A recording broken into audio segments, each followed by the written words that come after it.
Hola, continuamos con el tema 7. Vamos a hablar de genes modificadores que los estuvimos ya analizando en el tema 3.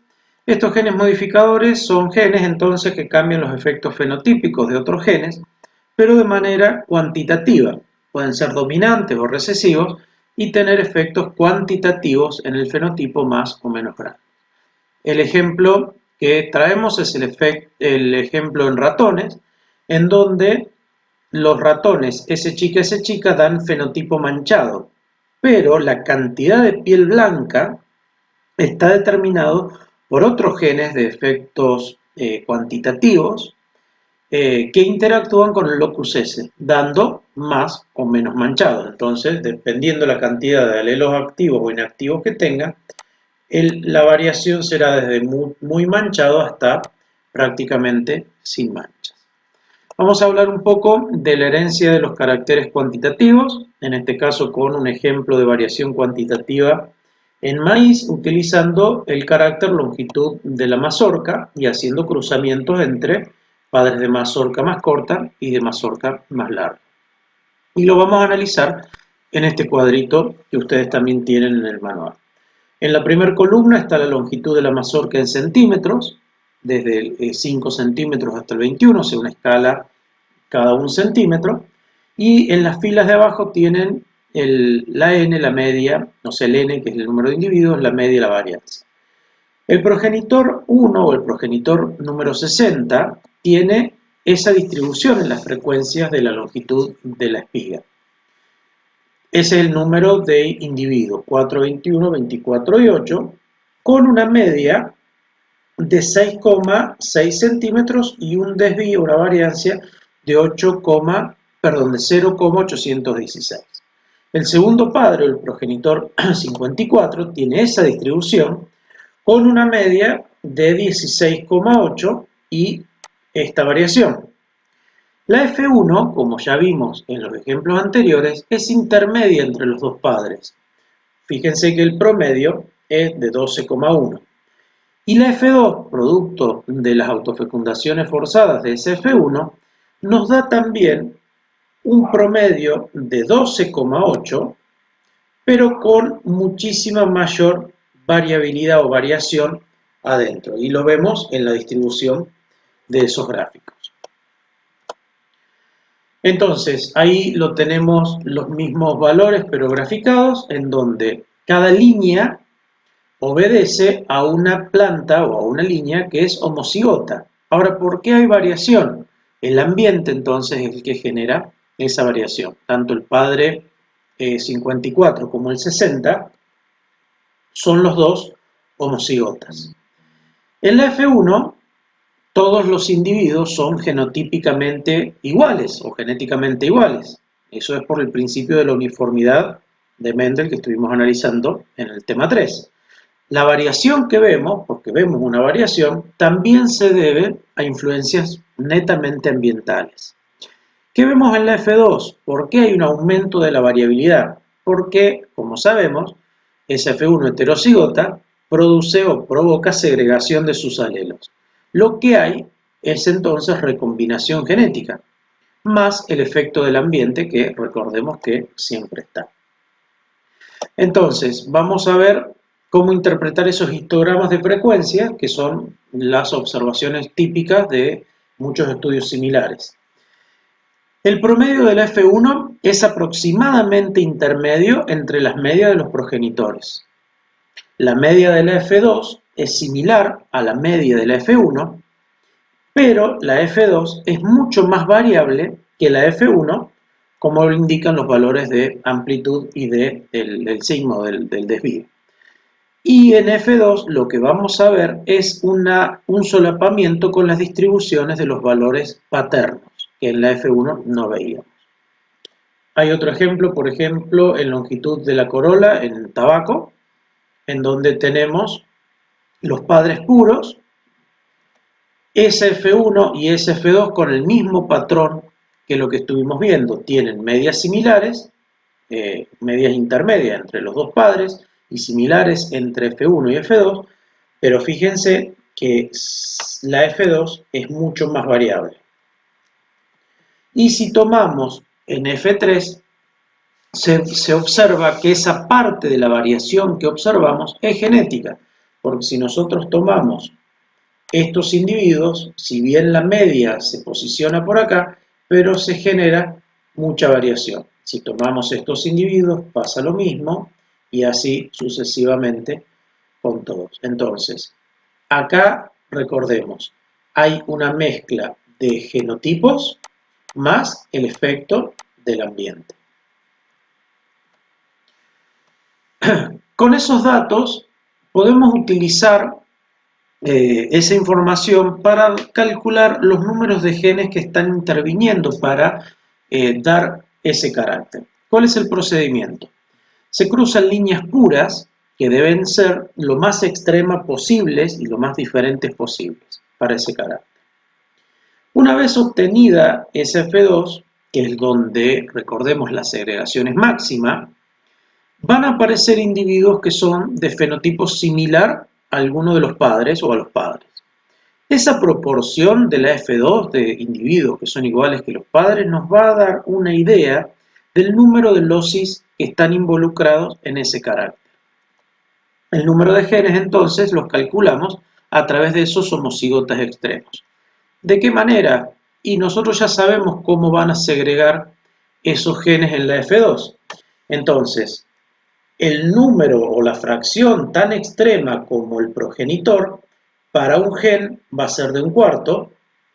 Este va a ser, por ejemplo, A chica, Para dos genes va a ser en 1 en 16, A chica, B chica, B chica.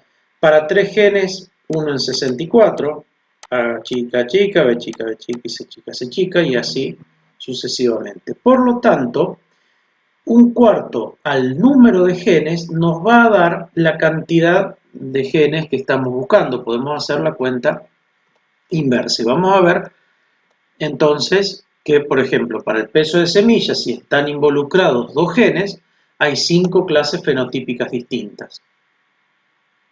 Con esa distribución, un sexto, un 16avos, 4 16avos, 6, 4 y 1.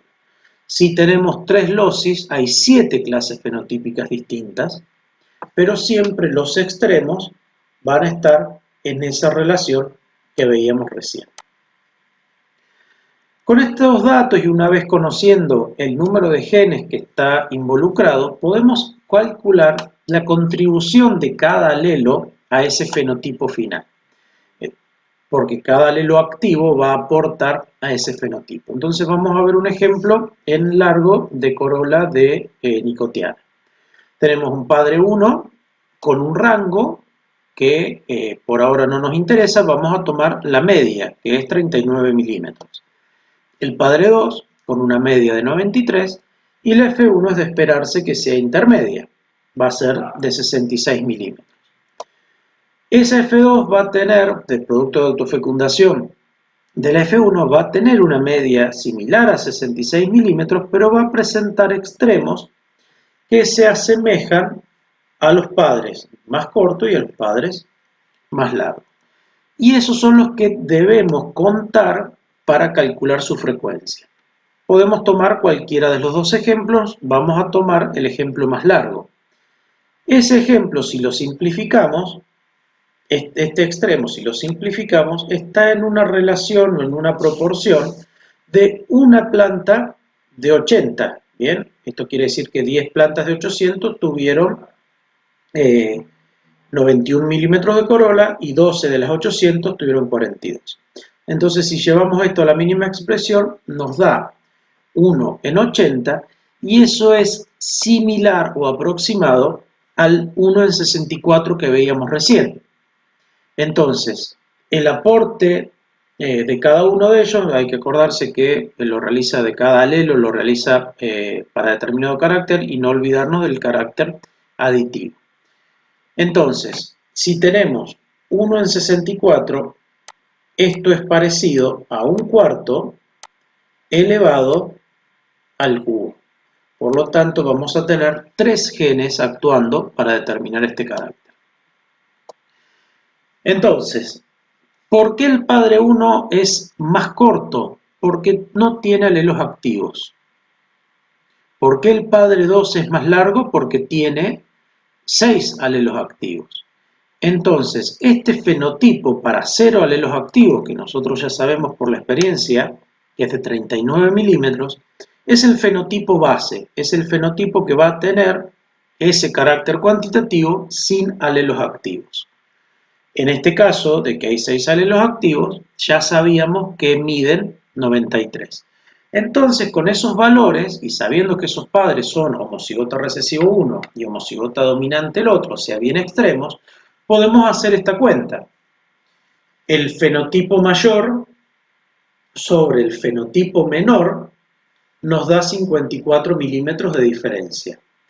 ¿Qué produce esta diferencia de 54 milímetros? Los 6 alelos, porque este tiene 6 alelos activos y este no tiene alelos activos. Entonces, si dividimos los 54 milímetros de la diferencia por los 6 alelos que provocan esa diferencia, vamos a sacar la contribución de cada alelo, que es 9 milímetros. O sea que el fenotipo va a variar 9 milímetros por cada alelo activo que se agregue. Vamos a ver si ese razonamiento es correcto. Ese es el fenotipo base. La base es 39, no tengo alelos activos, por lo tanto el fenotipo es 39. Ese dijimos que es 93. ¿Cómo llegamos a ese 93? Los 39 milímetros que da la base de ese carácter, más 6 por los 9 milímetros, que es 54. Vamos a ver si coincide en la F1. La F1 es un trihíbrido, por lo tanto tiene 3 alelos activos. O sea que 3 por 9 da 27, más los 39 milímetros de la base, nos coinciden con los 66 milímetros que habíamos visto al principio. Entonces, de esta manera podemos calcular cada uno de esos fenotipos y, por lo tanto, saber el comportamiento luego de las clases fenotípicas de la F2. En algunas ocasiones aparecen individuos en esa F2 que son más extremos que algún padre o que ambos padres. O sea, en esa F2 aparecen padres más grandes que el padre más grande o más pequeños que el padre más pequeño. En ese caso se denomina herencia transgresiva y es porque los padres, si bien son puros, no son extremos, no son homocigotas recesivos o homocigotas dominantes. Vamos a ver un ejemplo. Tenemos altura de maíz, donde el padre 1 tiene una media de 120, cruzado por un padre 2 con una altura de promedio 200 milímetros. La F1 va a ser intermedia y la calculamos aritméticamente. 120 más 200 son 320, dividido 2. Ese F1 va a medir en promedio 160 centímetros. Por autofecundación o fecundaciones cruzadas de la F1 llegamos a la F2, donde vemos que los extremos son de 80 y de 240 con esa distribución, por supuesto. Fíjense entonces que el extremo de menos altura es más bajo o más petizo que el padre de baja altura. Y el extremo más alto es más alto que el padre más alto. Eso se denomina entonces herencia transgresiva. Si tenemos entonces la frecuencia de los extremos, un extremo está en 7 en 2000, el otro está en 9 en 2000, y eso nos da aproximadamente 1 en 256. Por lo tanto, esto es igual a un cuarto a la cuarta, lo que indica 4 genes para determinar el carácter altura en maíz. Entonces, ya sabemos que son 4 genes y fíjense, acá ya está puesto el aporte, pero fíjense que los padres son puros, pero no son extremos. ¿Por qué?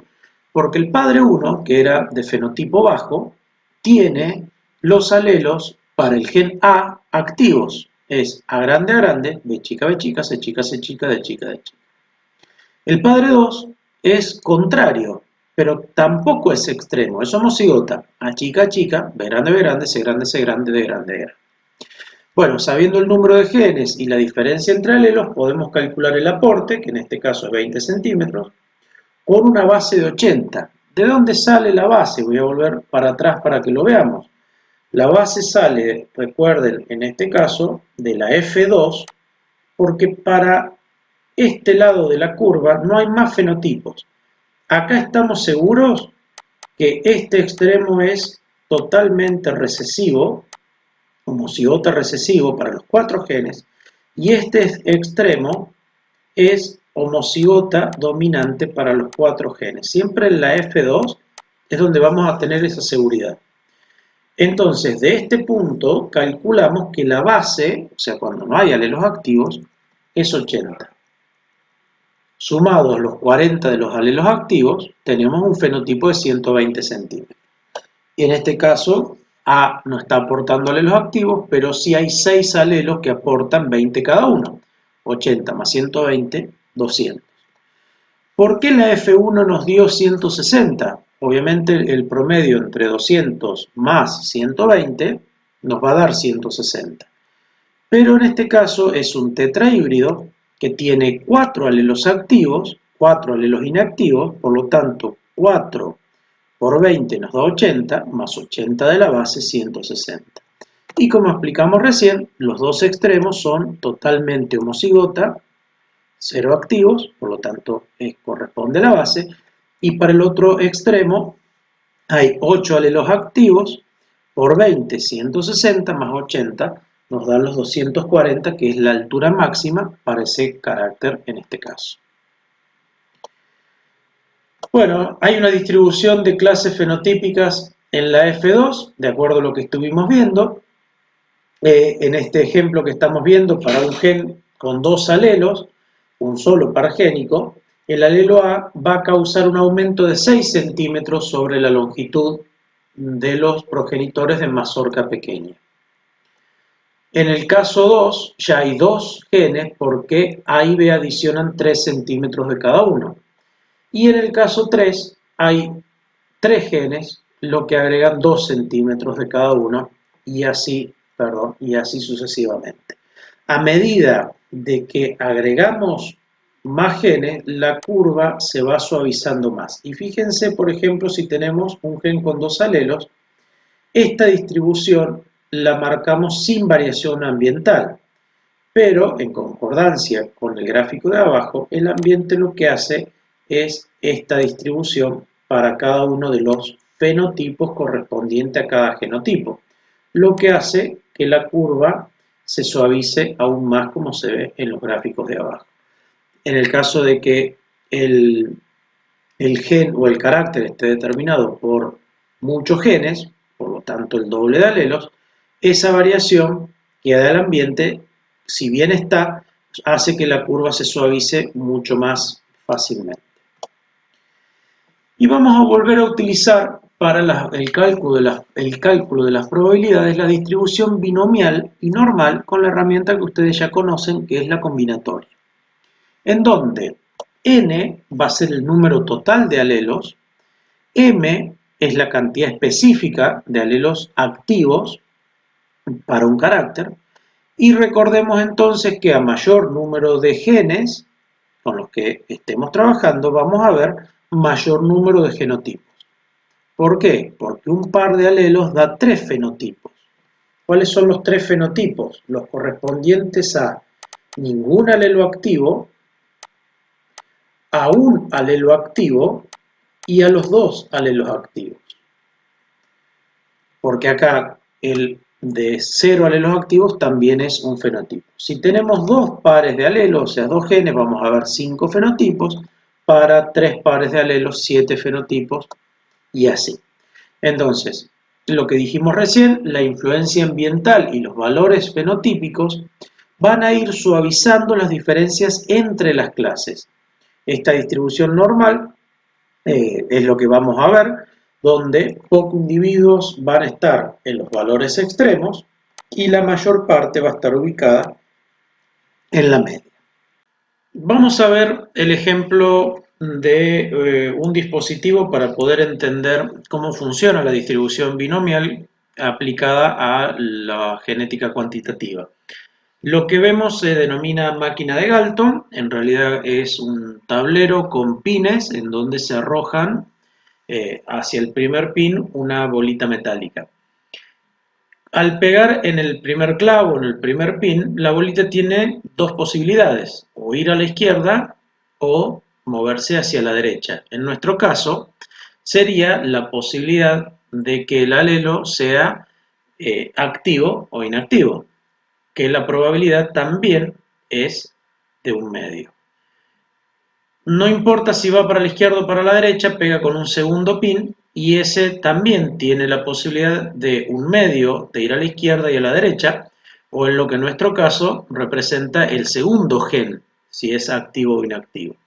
En este caso tenemos entonces 6 posibilidades que estarían representando por los 6 alelos activos, en este caso 3 genes, y los 7 fenotipos representados aquí abajo. Estos serían para 0 alelos activos, para 1, para 2, para 3, para 4, para 5 y para 6 alelos activos. Entonces vamos a hacer andar el dispositivo y lo que vemos es que para ir a uno de los extremos, como fue este de recién, la pelotita o la bolita siempre tiene que picar hacia la derecha o hacia la izquierda. ¿Dónde se van a concentrar las mayores probabilidades? En los centrales, porque ya dijimos que hay una probabilidad de un medio que vaya a la izquierda o un medio que vaya a la derecha. Vamos a acelerar un poco el tiempo y vemos que a medida de que el n aumenta, el número de individuos aumenta, la campana de Gauss se empieza a marcar y los individuos de los fenotipos centrales, en este caso, son los más frecuentes.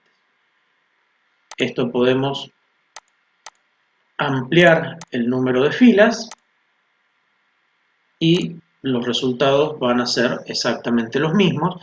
Inclusive a medida que aumentemos el número de filas o el número de alelos en nuestro caso, va a ser mucho menos probable rescatar alguno de los individuos homocigotas recesivos u homocigotas dominantes de esa F2 que es la que estaríamos viendo. Les vamos a dejar el link a esta página para que ustedes vayan probando con diferentes filas y con diferentes, si quieren, probabilidades, que lo pueden mover la probabilidad desde este selector. Cuando analicemos los problemas vamos a ir repasando estos conceptos.